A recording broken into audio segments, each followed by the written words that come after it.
اللہ اکبر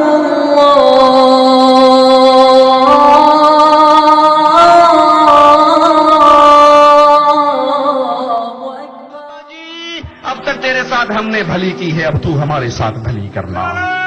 بھائی نعرے چھوڑ دے میری پیارے بھائی، اور اللہ آپ پہ رحمت فرمائے۔ تھوڑی سی گفتگو کرنے کا موقع دیجیے۔ نعرہ لگانا ہے تو ایمان کا نعرہ لگائیے، ان قبروں پہ پڑی ہوئی پریشانیوں کو اٹھائیے، ان کو درس دیجیے کہ تمہارے رسول محمد کریم نے رب کی وحدانیت کے لیے طائف سے پتھر کھائے تھے، تمہارے رسول محمد کریم صلی اللہ علیہ وسلم نے لا الہ الا اللہ کے پیغام کو پہنچانے کے لیے اس جرم میں میرے رسول کی بیٹیوں کو طلاق ملی تھی، اس جرم میں میرے رسول کے کندھوں پہ اوجڑی پھینکی گئی تھی، اس جرم میں میرے رسول کے سنتان کو شہید کیا گیا تھا، اس جرم میں میرے رسول کو مکے سے نکالا گیا تھا۔ اگر اٹھنا ہے اس توحید کے ولولے کو لے کے اٹھیے، اس دھرتی پہ پھر انسانیت راہ اعتدال سے ہٹ کر قبروں کی پوجا پہ آ چکی ہے، بزرگوں کی پوجا پہ گر چکی ہے، پیشانیاں جھک رہی ہے بزرگوں میں، باپوں کے قدموں میں، حضرتوں کے قدموں میں۔ کوئی یہاں پہ یہ نہ سمجھے ہم بزرگوں کی توہین کرنے والے، رب محمد کی قسم جتنا بزرگوں کا ادب ہم کرتے ہیں کائنات میں کوئی نہیں کر سکتا۔ کیوں؟ ہم اہل الحدیث ہیں، ہم منہج اہل الحدیث کے وارث ہیں، ہم مصطفیٰ کے ماننے والے ہیں صلی اللہ علیہ وسلم، اور راہ اعتدال ہمیں محمد کریم کے فرامین سے ملی ہے۔ سب کا ادب کرو، سب کا احترام کرو، بڑوں کا احترام کرو، بچوں کا احترام کرو، عورتوں کا احترام کرو، مسافروں کا احترام کرو، ارے پرندوں کا احترام کرو، لیکن اگر گردن جھکے گی تو انسانیت کے رب کے سامنے جھکے گی۔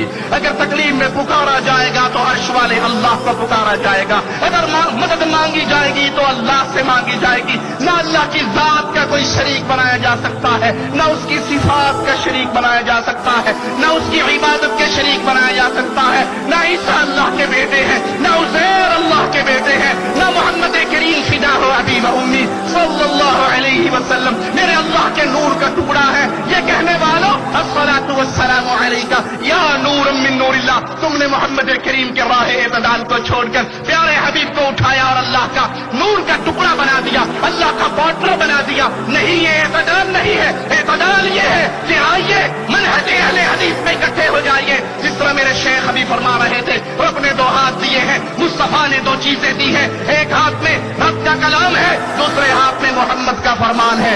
رب نے نہ تیسرا ہاتھ دیا ہے، نہ محمد نے تیسری چیز دی ہے، صلی اللہ علیہ وسلم، صلی اللہ علیہ وسلم۔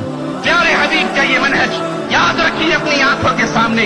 انسانیت محتاج ہو چکی ہے کہ وہ راہ اعتدال سے ہٹ گئی، انہوں نے پیارے نبی کی دی ہوئی دعوت توحید کو بھلا دیا، پیارے نبی کے دیے ہوئے پیغام اتباع رسالت کو بھلا دیا۔ کوئی اٹھا اپنے بزرگ کا نام لے کر، کوئی اٹھا اپنے پیر کا نام لے کر، کوئی اٹھا اپنے امام کا نام لے کر، کس نے کہا میرے فرقے میں آ جاؤ، کسی نے کہا میرے فرقے میں آ جاؤ، اور بھول گئے کہ محمد کریم نے فرمایا تھا پوری امت جنت میں جائے گی الا من ابا، سوائے اس کے جو جنت میں جانے سے انکار کر دے۔ پوچھا گیا وہ بدنصیب کون سا ہے جو جنت میں جانا نہیں چاہتا؟ جو جنت میں جانا نہیں چاہتا وہ بدنصیب کون ہے؟ سوال ہو رہا ہے آپ کے آقا سے، سوال ہو رہا ہے آپ کے رسول سے، سوال ہو رہا ہے آپ کی کائنات کی عزیز ترین ہستی محمد الرسول اللہ صلی اللہ علیہ وسلم سے۔ پیارے حبیب اس نامراد کا نام تو بتا دیجئے جو جنت میں نہیں جانا چاہتا۔ فرمایا سنو، من اطاعنی دخل الجنہ ومن عصانی فقد ابا۔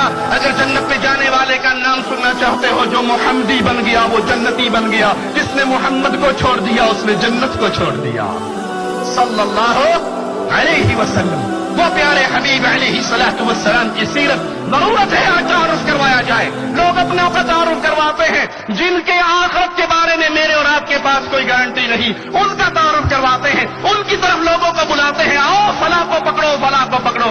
ہم کہتے ہیں فلاں کی بھی عزت کرو، فلاں کی بھی عزت کرو، اس کا بھی ادب کرو، اس کا بھی احترام کرو، اولیاء کا احترام، انبیاء کا احترام، بزرگان دین کا احترام۔ لیکن سنو، ایک ہستی ہے جو اعلان کر رہی ہے، وہ کہہ رہی ہے جب تک میں جنت میں نہیں جاؤں گا کوئی اور جنت میں نہیں جا سکتا۔ نام نامی اسم گرامی محمد رسول اللہ صلی اللہ علیہ وسلم۔ آج انسانیت پھر ہٹ گئی اس راستے سے۔ آئیے ضرورت ہے انسانیت کو تعارف کروائیں،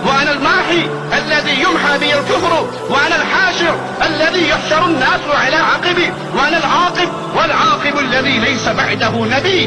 میرا نام محمد ہے صلی اللہ علیہ وسلم۔ پیارے حبیب کا نام آئے تو محبت سے کہیں صلی اللہ علیہ وسلم۔ آپ ایک مرتبہ کہو گے صلی اللہ علیہ وسلم، میرا مولا و مالک آپ پہ 10 رحمتوں کا نزول فرما دے گا، آپ کے 10 درجات کو بلند کر دے گا، آپ کے گناہوں کو معاف کرنے کا راستہ کھل جائے گا۔ جب سنیں محمد تو کہیں صلی اللہ علیہ وسلم۔ پیارے حبیب کا نام محمد، پیارے حبیب کا نام احمد، پیارے حبیب کا نام ماہی، جس سے اللہ نے سارا کفر مٹا دیا، پوری دنیا کا کفر مٹا تو محمد کے نور سے مٹا۔ محمد کریم صلی اللہ علیہ وسلم نور ہدایت بن کے آئے، چمکتے ہوئے چراغ بن کے، سورج بن کے۔ ایسا سورج، آسمان کا سورج غروب ہو جاتا ہے، پیارے حبیب کے ہدایت کے نور والا سورج غروب، اس نے اندھیروں کو مٹایا۔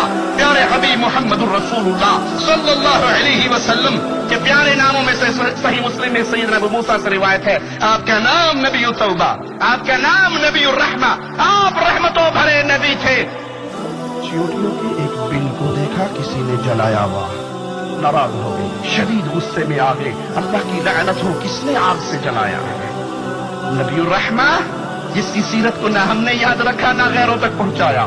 اگر ہم اس پیغام کو، اس سیرت کو، آپ کے درس کو، آپ کی زندگی کو آگے پھیلانے والے ہوتے، کائنات میں کفر باقی نہ رہتا۔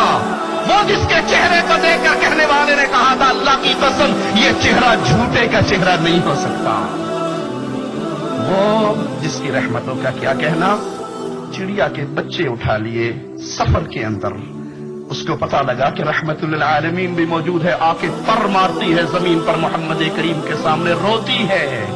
آپ پوچھتے ہیں اس چڑیا کو، اس کے بچوں میں کس نے دکھ دیا ہے؟ لوٹا دو اس کے گھونسلے میں اس کے بچوں کو۔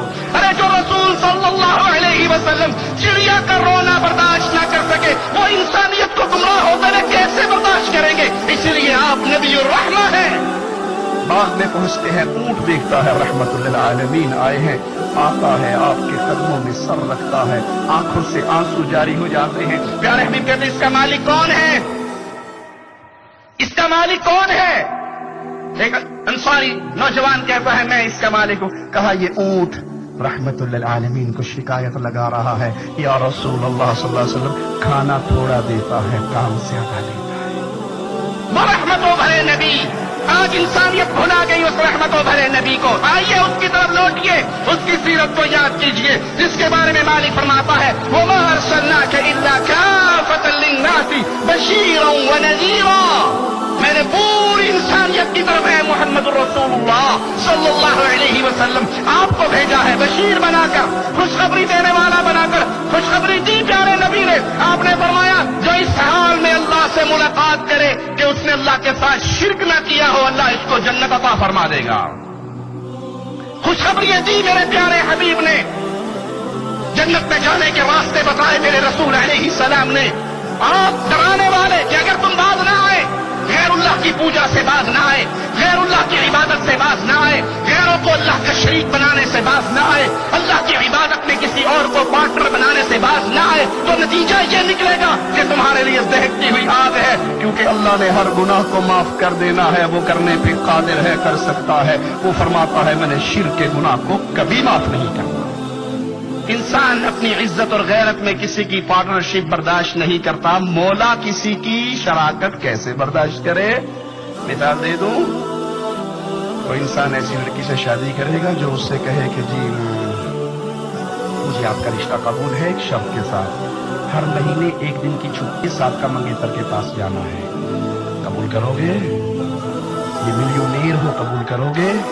ارے یہ جنت کی حور ہو تو قبول کرو گے؟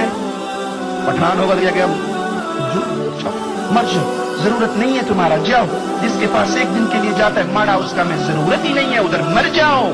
ہم نہیں کرتے ایسی سے شادی، ہماری بیوی اور کسی اور کے پاس جائے، اللہ کے لیے اعلم اطاعت، آپ اپنی بیوی کی عزت میں کسی اور کی شراکت نہ برداشت کریں۔